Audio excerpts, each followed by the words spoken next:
de tu suan Redmi washing machine hey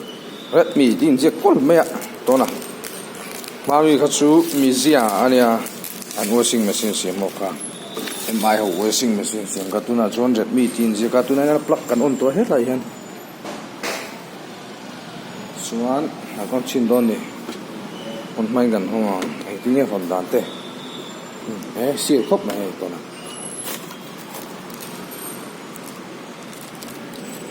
leaflet lo oma Redmi 8kg ti jong siêu thế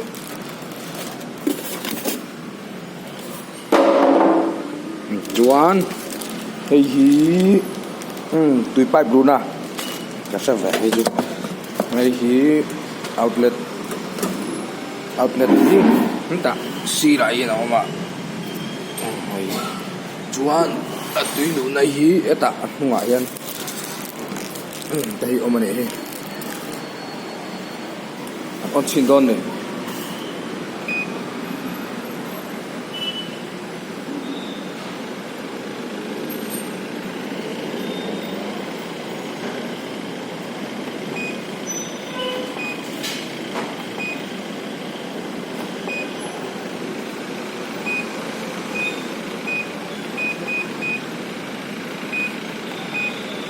bầu thể thế mày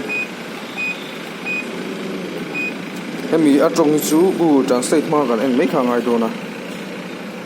khi nào thà là kinh cả lâu tiền đăng là anh nghe ông gì thì hay just start lại post lên những cái tụi này em mi hi mà nuôi select na em một nghe gì cho nên chú spin te os te drive te pon yang chú tiếng về chú ni tụi rằng ai là thà là căn lâu đã đó nha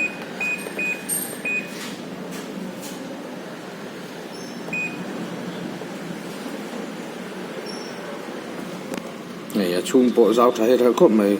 cái gì vậy